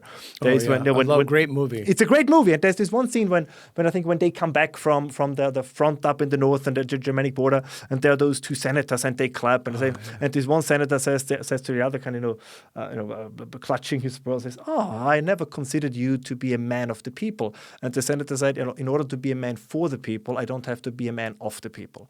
And I think this was for a long time the idea of the quote-unquote elite. And I give you another example. This is very often forgotten. People then very often speak about how successful the United States assimilated, the Irish, the Italians in those waves of immigration. Yeah, my grandparents were Italian. Exactly. But look at all the temperance societies, the philanthropic societies. Like there was, and these were not NGOs like today. These were like really, well-minded, and I would actually use the term noble people who were concerned with the salvation, if you want, of the soul of these people. And this is, and again, I don't want to overly become nostalgic, but it was there. Like this is the thing. It doesn't mean that it was perfect, but it was there. The same in the United Kingdom. I mean, this is very often forgotten. Mark Stein made this argument very often. I think he's right that at the turn of the century, a significant, he says more than 50%, but let's say a significant number of prostitutes in London were under the age of 15. You could be a noble gentleman who basically engages in child abuse, in child rape. And then you had all these honor societies, these betterment societies that went out, as they called it, to pick up those, as they called it, those fallen angels. And they shifted the Overton window, and all of a sudden it was seen as not okay to pay, a mother to have sex with her 11-year-old daughter. And now one could say, but Ralph, you're a conservative. Don't you want to go back to this? No, because this was the evolution of a society along, let's say, moral ascendancy. Yeah. But it was not forced upon them in a transformative way. These people, this gentleman who maybe then one day woke up and said, you know what, using child prostitutes is wrong. That that guy is still English. This evolution is part of being English. It's not, the society is not the same in 1940 as it was in 1900, but it was still distinctively British. But if you compare 1940 to now, we have the videos, we see it, like the East End in London. There are parts that are no longer British. No, I know. I was in Whitechapel with my buddy Reed. I couldn't believe it. I just couldn't believe it. I just could have shocked by it. And when somebody says, as you said, why do you care? Well, my counter-argument then is, well, I care for the very same reason why so many people apparently care about, for example, Ukraine. I find it very odd that we have debates on and on and on about how important it is to have an ethnically Ukrainian Ukraine and, Ukraine for the Ukraine. I'm all fine. You don't have to convince me of the importance of a nation state for nations. I'm all for that. I am as well. But if the English say, so how about England for the English? Then, they clutch their pearls and need the smelling salts because this is like the most racist and Nazi thing you can say, or the German for the Germans, or French or France for the French. Why is it? Gaza for the Gazans, Ukraine for the Ukrainians, but God help us all. If anybody in Europe says, well, how about Poland for the Polish, or Hungary for the Hungarians? That we cannot do. And this is this kind of, again, from a psychological perspective, this which shows you that they have no problem, well, parts of the elite have no problem understanding, because obviously they do, why the Ukrainians want to have their own country, but they instinctively turn against everybody within their own country who says, well, I want to keep my country too.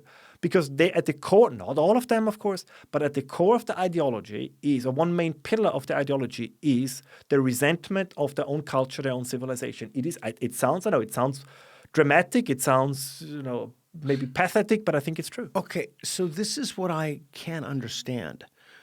Do you think that's a liberal idea? And I know that word is fraught with danger right now, or peril. Do you think that, so, because you said before about you self-identified as a conservative, it's not clear to me, and maybe please push back, why anything you've espoused is a conservative idea.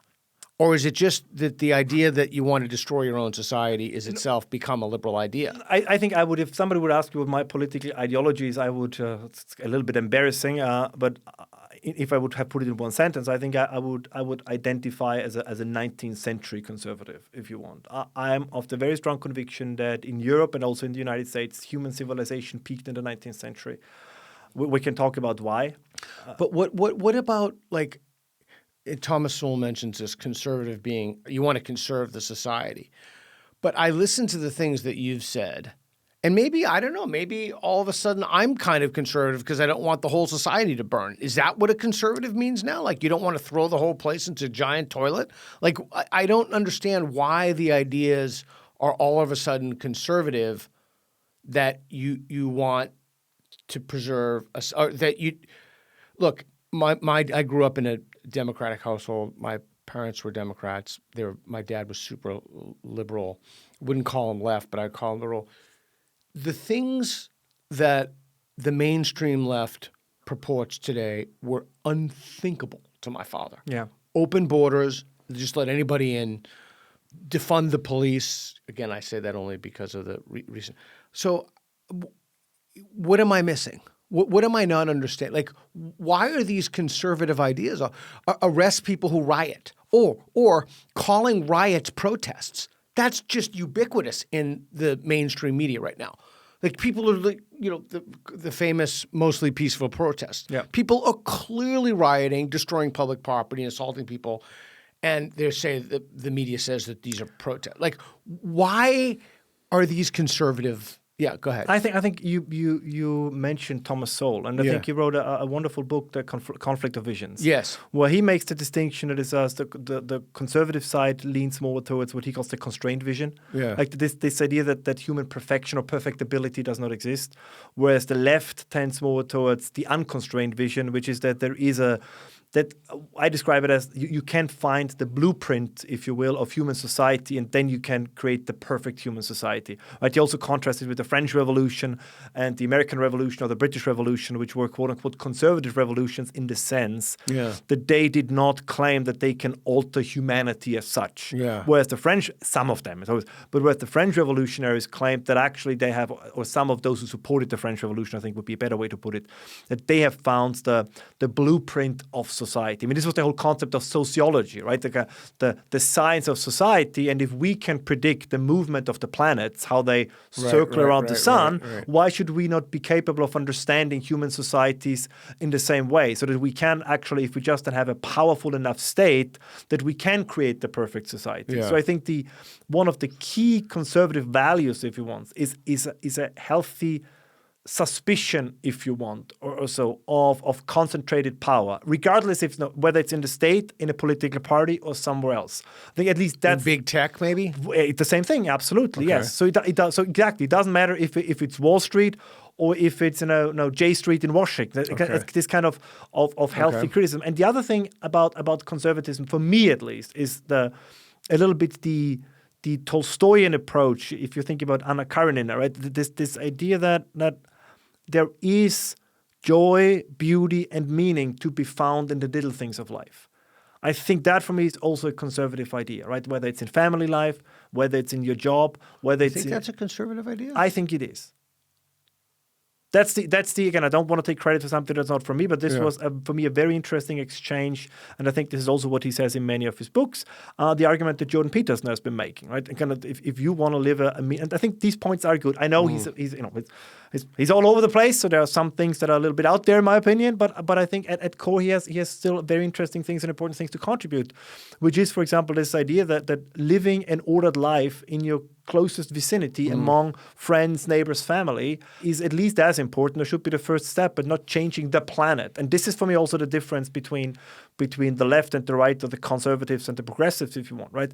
On the left, I sense, as always, not everybody, but I always sense this universalist attitude. The things the state must take care of everyone. The system must take care of everyone. The entire system needs to be destroyed, and then the new system must take care of everyone.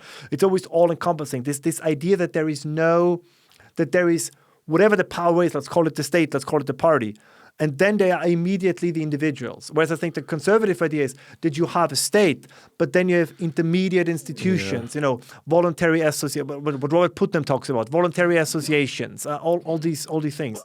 Which is why I always say that when people say that, you could make that case, but why I believe that National Socialism was in that sense not a conservative movement. It was a nationalist movement, obviously, but it was not conservative in the sense that they had a lot of interest in autonomous agents of civil society. Right? No, because everything was immediately absorbed into the state. Do you think part of the collapse of the post-World War II order, do you think the crisis of legitimacy in institutions is a necessary part of that?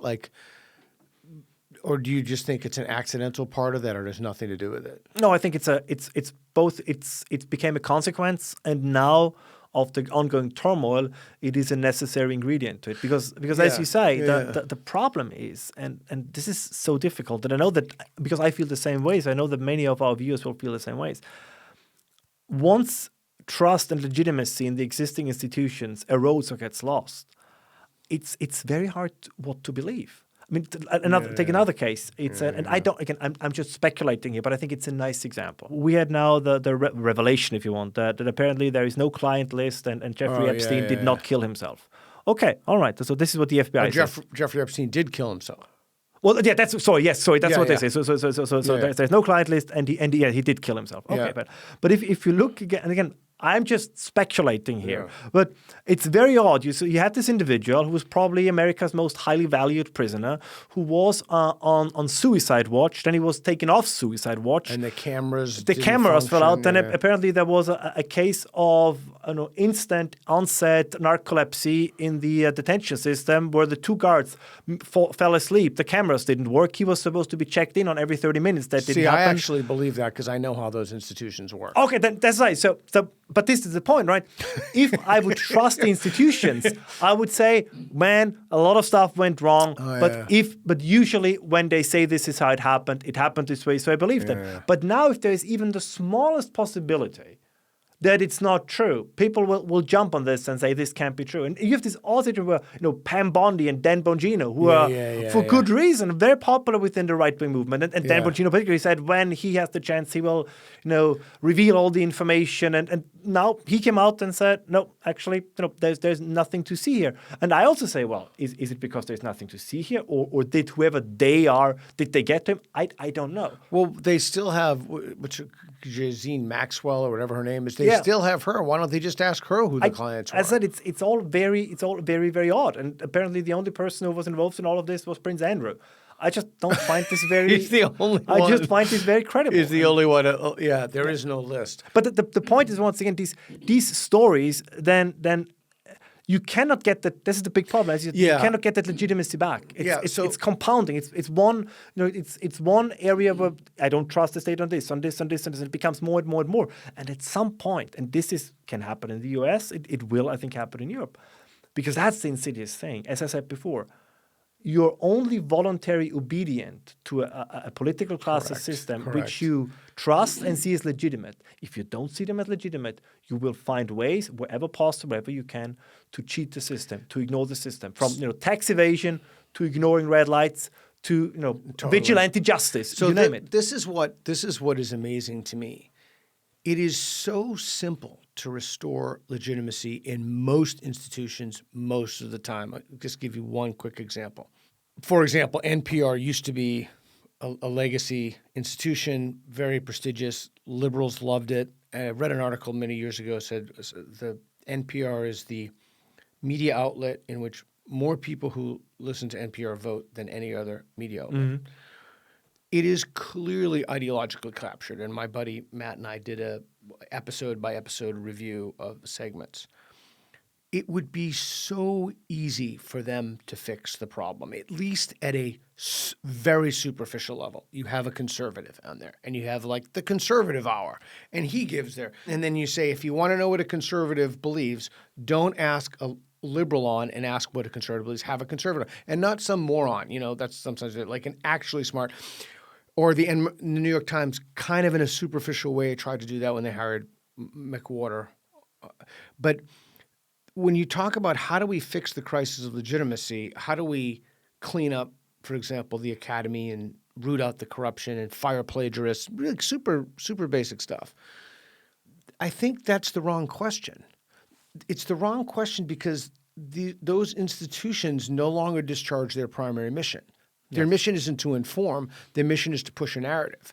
So they're not looking at it in terms of cleaning up corruption or restoring legitimacy. Like they themselves have become implements of an ideologically driven agenda.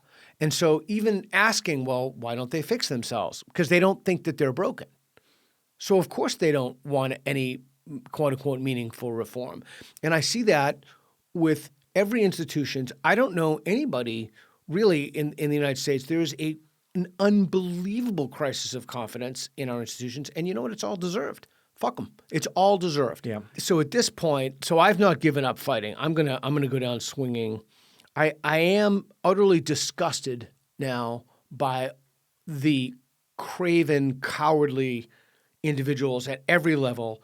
There is overwhelming evidence at this point. You could not possibly tell me that there is not at the very least, a legitimate question about quote-unquote transing kids. Yeah. But they're still doing it.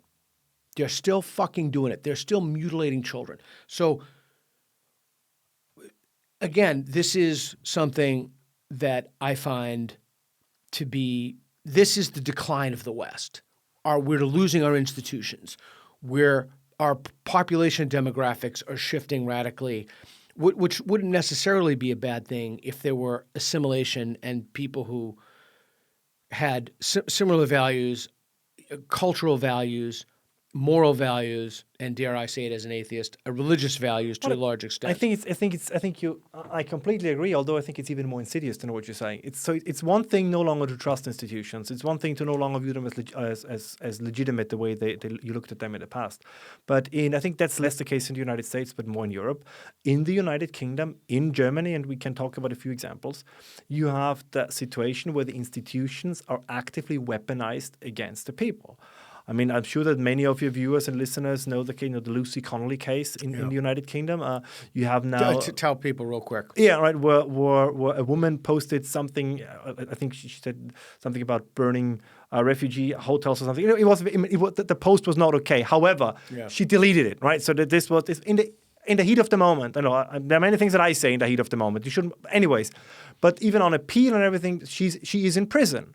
Right, and at the same time, meanwhile, and meanwhile, you have, as this is why Keir Starmer is called two-tier Keir, justifiably so, because you have people. If you have these days, for example, a migrant background in the UK, there are cases where the legal system will turn a blind eye. Can I tell you why I think that is? Go on. And you tell me if this is a crazy conspiracy or if I'm just totally mistaken. I think at some level, they know that they can't do anything about it because there are too many of them. And they know, because I was in the protest with my buddy Reed, and those actually were protests as opposed to riots. The pro-Gaza and, to be quite blunt, pro-Hamas protests in London. And there were an insane number of people. You don't even have that many. If even a fraction of those people rioted, there'd be nothing you could do about it. So do you think I'm off base in thinking that at some level they realize that there are too many people, and if you anger them, even a fraction of them could do tremendous damage to the society, and they don't have enough police officers, they don't have any way to stop it, so you have to appease them. That's what I think it is. No, I think there's a lot to it, but that means we live, at least in the societies, in the cities. These societies live like a protection racket from the mafia. Well, that's right, right. Which is like a nice society you have there, but if you provoke the wrong people, it could all be gone. I think you're absolutely right. I mean, this is the reason, and by the way, this is openly being said. When you have debates in Austria and Germany about welfare payments, particularly to migrants, and you have, of course, right-wing justifiably so parties that say, we should cut these payments, we should reduce these payments. The argument is, but if we do this, these people will potentially turn criminal or violent. 100%. Which exactly it is. But so you're being held hostage. Yeah, you are in your own country. Okay. But that's what angers so many people. Well, it's just bewildering. So don't let them in. Why do you keep letting people in? Well, not everybody does it, right? I mean, we are here in Hungary, so they don't. In Poland, they don't. Okay. Yep. Okay. So, and the Hungarians are also getting fined £1 million a day. Yes. For not letting people in. So, when we talk about the elites, when the quote unquote elites walk around Brussels and they see that the place is largely a shithole, with the exception, of course, there are some nice neighborhoods, the trash, the screaming, the glass. I mean, I just couldn't believe it. Like, do they think, oh, this is great. Let's just ruin the whole society. This is wonderful. This is going to bring about some Shangri-La. I mean, what do they think? I mean, I just don't get. Like, you really culturally suicidal, or is it that you live in a gated community? Not you, but one lives in a gated community. They're the elite, and we don't have to worry about people destroying the society. And again, I don't mean that everybody or even the majority of people destroy the society, but we have a significant minority of people who are causing a radically disproportionate amount of crimes. And we know who they are and we know where they're from. And we keep, we, the United States, is trying to do something, but you keep letting them in because you want cheap goodies. I don't think that the argument is that was true in the 60s and 70s, that it was primarily an economic consideration. But if you look at the kind of migration as it takes place now, for example, when you look at Brussels, or if you look at the Netherlands, or the Netherlands with Geert Wilders is trying to do something about it. Or if you look at Germany, I mean, the after Turkey, which has the largest Syrian refugee population, the second largest Syrian refugee population is in Germany. And you have to ask the question of all the countries in the world, and why is it? I mean, Germany is pretty far away from Syria, and there are no historical ties of the Germans welfare to the Syrians. It's a welfare state, but it is also, of course, the guilt. Precisely. That is, I know this. It sounds so annoying because we make this argument so often, but it doesn't become less true just because we make it often.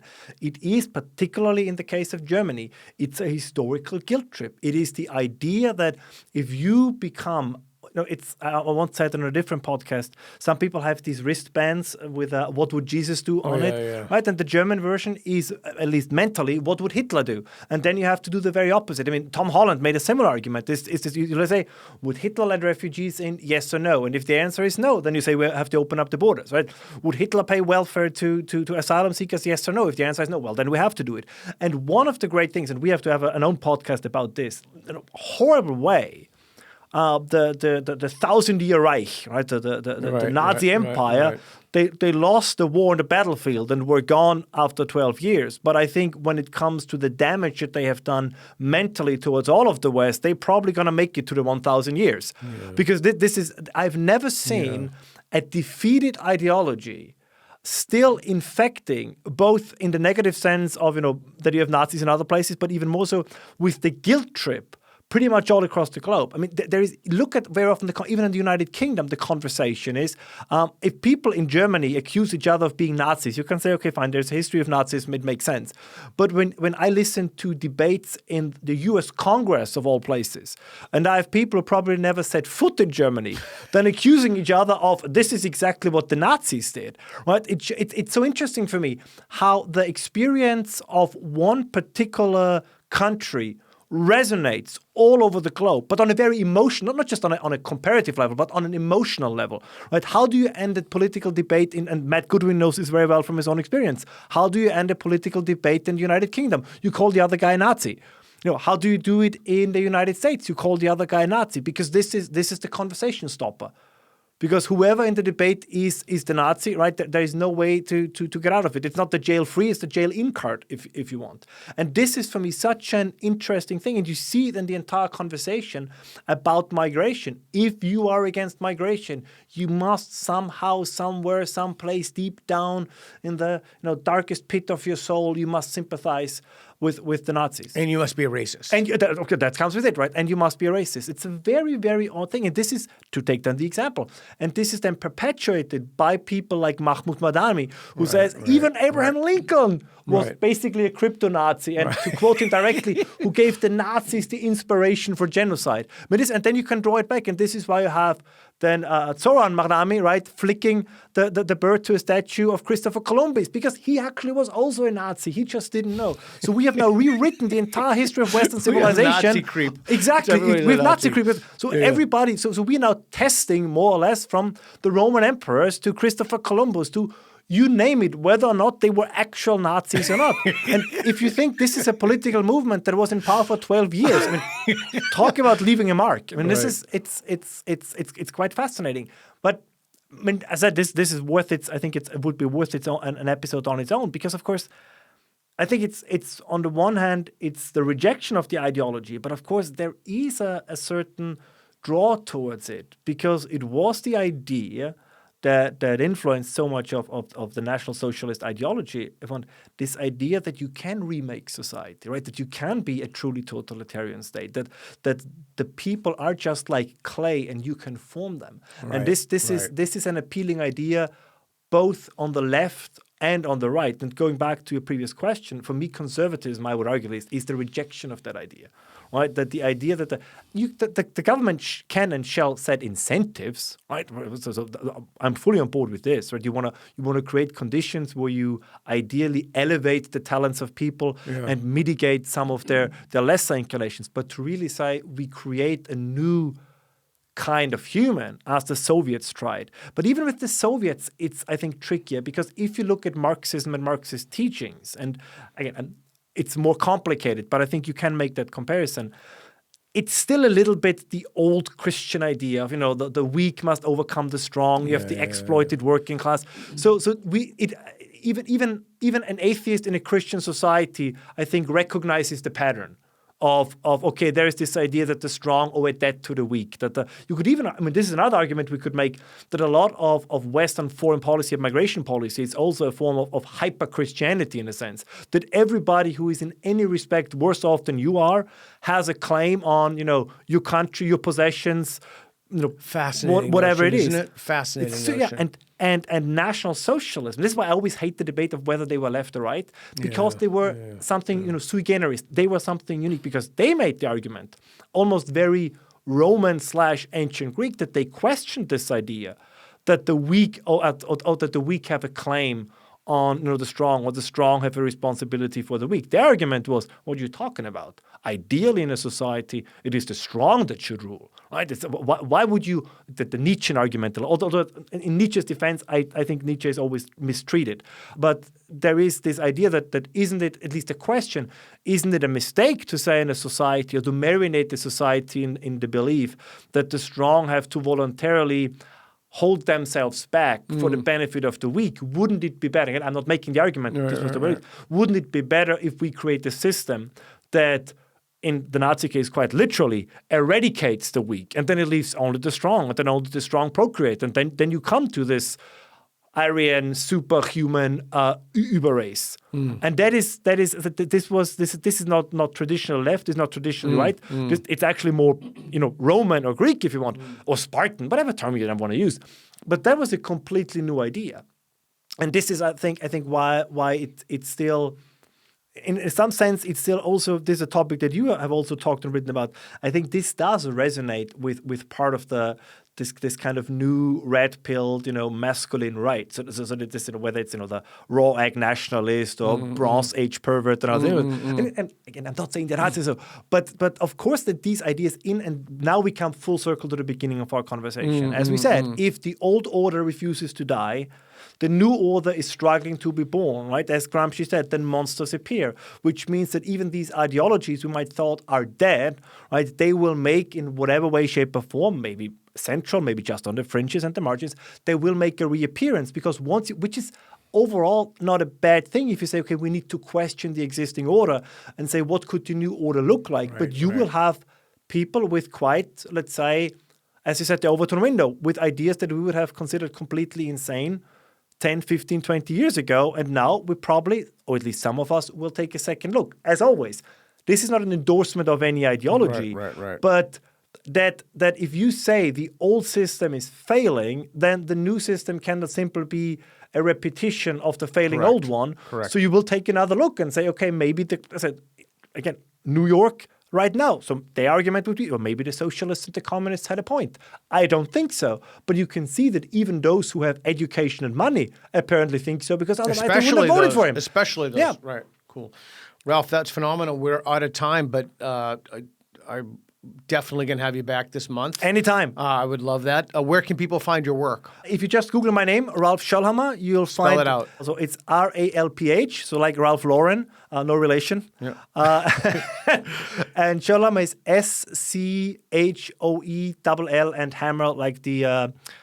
Like the thing you swing, like the tool. Thank you very much. That was fantastic. Thank you so much for having me, Peter. Thank you so much.